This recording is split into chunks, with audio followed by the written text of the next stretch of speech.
je suis l'aspirant Julien. Je suis de la promotion 2024 de l'école de l'air et de l'espace. Et je suis donc actuellement dans les corps des officiers de l'air, c'est-à-dire personnel navigant. Et j'étais anciennement sous-officier, donc je suis issu du cursus interne. J'étais pompier de l'air sur la base aérienne 125 d'Istres. Donc, qu'est-ce qui vous a amené ici sur cette base aérienne? Alors ce qui m'a amené sur cette base aérienne, c'est le désir d'accéder donc au corps des officiers.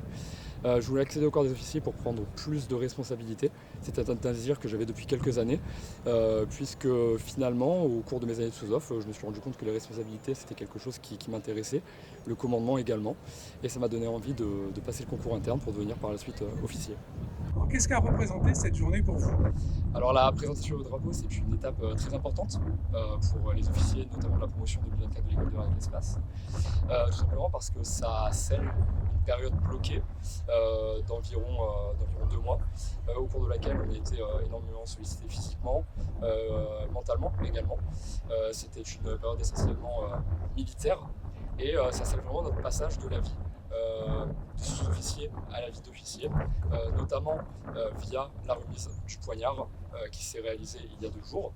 Et aujourd'hui, nous avons également hérité des traditions de l'escadrille française de chasse numéro 1, via notamment notre fourragère de l'ordre de la Libération.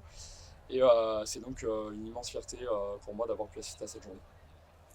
Alors, si on continue dans le cursus que vous voulez faire, c'est quoi votre futur pour vous souhaité, on va dire? Alors actuellement, mon futur souhaité, ce serait déjà forcément de terminer l'école de l'air et de l'espace. Donc c'est un cursus qui durera 2 ans pour ma part. Ensuite, intégrer une formation de navigateur officier système d'armes, d'abord sur la base aérienne de Salon. Puis par la suite, j'aimerais m'orienter dans un cursus plutôt chasse, donc formation à Cognac, puis intégrer, si possible, l'escadron, un des escadrons de la 4e escadre, pour travailler par la suite sur Rafale dans la dissuasion. Donc, si je vous comprends bien, on peut espérer vous retrouver à Saint-Dizier dans quelques années alors. Je l'espère.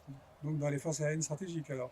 Oui, dans les forces aériennes stratégiques, effectivement, comme je suis issu de la base aérienne 125 d'Istres en tant que pompier de l'armée de l'air, j'ai beaucoup travaillé au profit de la dissuasion et c'est une mission que je trouve essentielle, une mission qui me passionne et j'aimerais beaucoup retourner travailler au profit de cette mission.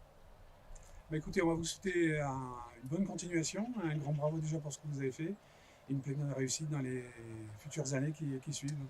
Et on vous verra peut-être en E2-4 ou dans d'autres escadrons sur Saint-Dizier. J'espère, merci beaucoup. Merci.